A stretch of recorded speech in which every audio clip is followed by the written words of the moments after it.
You've probably heard about it by now that Matheus Cunha has informed Wolves that he wants to seek the next step in his career. And that means leaving Wolves in this summer. So definitely Cunha will probably be at a new club unless no club wants to take him, which I highly doubt is going to happen because, given how talented he is, many clubs will be lining up trying to get his signature. But the question is, of course, my boy here loves Cunha. Of course, Ami here loves Cunha and he wants to be seen in the Cunha video. But here's the thing. Matheus Cunha, good as he is a player, I think he has got a few bad things about him. And I'll talk about them at the tail end of this video. Like, share, and subscribe. I'll talk about that. But the thing is, Matheus Cunha is a talented footballer who certainly has attracted attention from so many big clubs, from Man United to Arsenal to all the big clubs you can mention in England would use a player like Cunha. But would Man United perhaps change direction and have a player like him? And I say change direction because if you look at the Ruben Amorim system, the traditional 3-4-2-1, it's usually not a system that gives the forward players, the three forward players, that's the two number 10s and the number 9, the freedom to keep switching and playing that puzzle up top. Now, I feel like Cunha is the kind of forward who flourishes well if he's given that freedom to go right, go central, go left, go wherever. I feel like he's that kind of forward who would thrive in such a system. And I love, by the way, teams that play like that. I think you give a player like Cunha to a coach like Jurgen Klopp in his previous Liverpool team that won titles for fun, and I'll tell you he'll be a world beater. Do I think he can play in the static 3-4-2-1?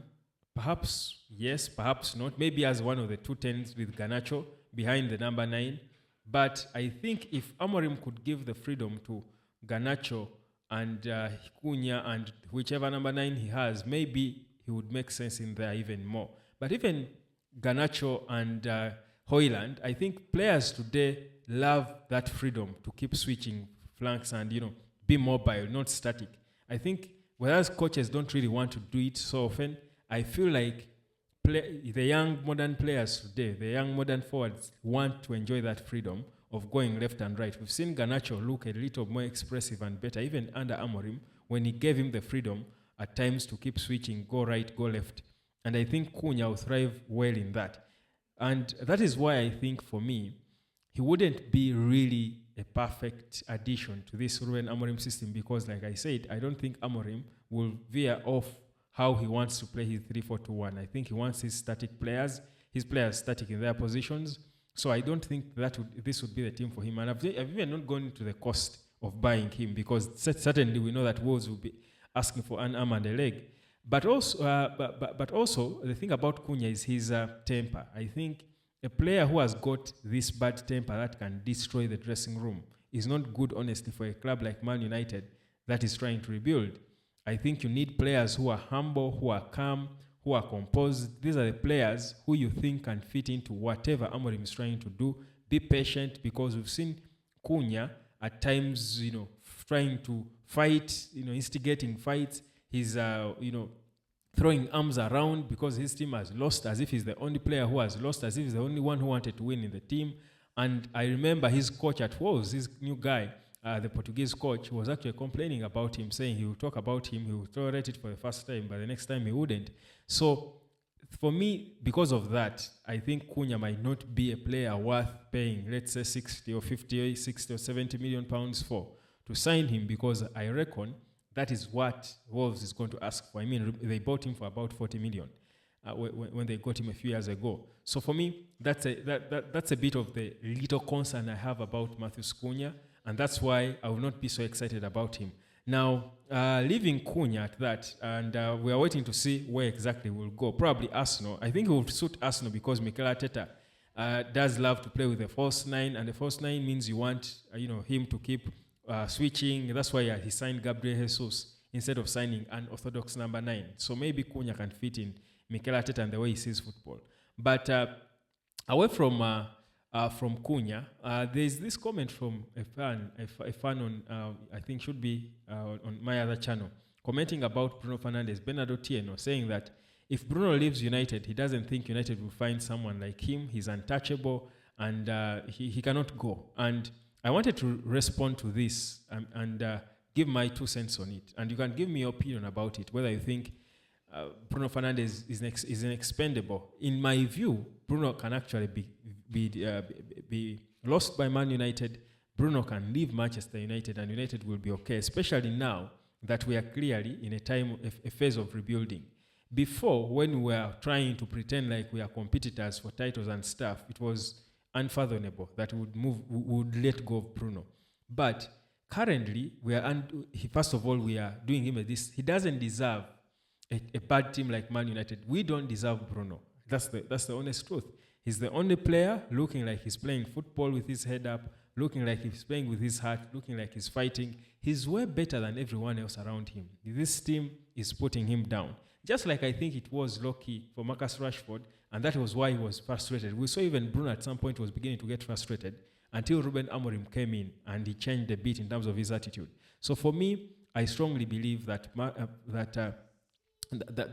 Fernandes deserves a better team. And if Madrid is that, let him go there. Even if it's not Madrid, whether it's Arsenal or Chelsea, there are better teams that Bruno can be playing in right now, teams that are closer to competing for titles than United, because at his age, it would be so sad, for example, for Bruno to retire from football when he hasn't won a major title with a big club, with Man United, with Arsenal, with whichever big club. These are the big clubs I'm talking about. Don't tell me about Sporting Lisbon or the FA Cup at United. Those are not big titles. I'm talking league titles. I'm talking Champions League titles, because his stats are at that level. He might make a dubious record of being the most talented player, perhaps to never win a major title, and he doesn't want that to happen to him. Remember, he's 30. So for me, I think he's replaceable. You get 90 million from Real Madrid, even if it's 60 or 50. If you use it well, Amorim can identify a player, a central midfielder who can be better, younger, hungrier, and fit more into the team. And trust you me, after a few years, it will look good for Manchester United. But also, I strongly believe the thing of players, Man United clinging on to players so long, has got to end. This is one of the things that Ineos have got to change going forward about Manchester United. They have got to change how long players are kept at the team, and perhaps know when to let go of players. And in many cases in life, people just don't know when to let go, and that's, I think, a big problem we have, I think, in life, in everything we do. At times, you don't know when to move on or let go, even when the signs are clear that you've got to let go. At times, you want to cling on to people and things a little longer than you should. And it's a wrong thing, because when you do that, you end up getting bigger problems than you would if you had timed the right moment for you to make the transition and move on from whichever thing it is. So for me, I think this is a perfect time. The summer will be the perfect time for Bruno to move on. Man United will get good money. Bruno will get a good deal. Perhaps give himself a chance of winning titles, even if it's a swap deal with Arsenal, by the way. I wouldn't care who takes him, so long as it's a better team than Man United, more suited for titles. But also, finally, Antony dos Santos. He's bowling in Real Betis. They're lying 6th now, same points as Villarreal, trying to push for Europe. Clearly, they might. And Isco is coming out and saying they might have to, perhaps they might need some bit of crowdfunding for them to be able to sign Antony dos Santos permanently for Real Betis. Now, that's to show you how important a player Antony is becoming for Real Betis. But of course, they know they may not be able to afford the 40 or 50 million quid that Man United will be asking for his permanent signature. But the truth is, he's being loved there in Spain. He's playing well. He played 90 minutes as they were beating Sevilla by 2-1. He did not score or assist, but he was an integral part of the win, and certainly that's what you want to see. Rashford as well, scoring his first goal brace for Aston Villa, won a penalty, won in outfield play.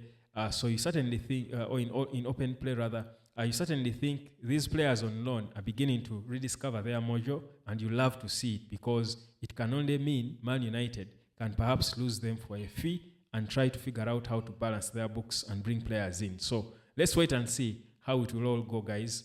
But first things first, the international break is back, and Manchester United will be playing Nottingham Forest tomorrow. We'll talk about that game later. For now, subscribe, like, and share, and I'll catch you later. Peace.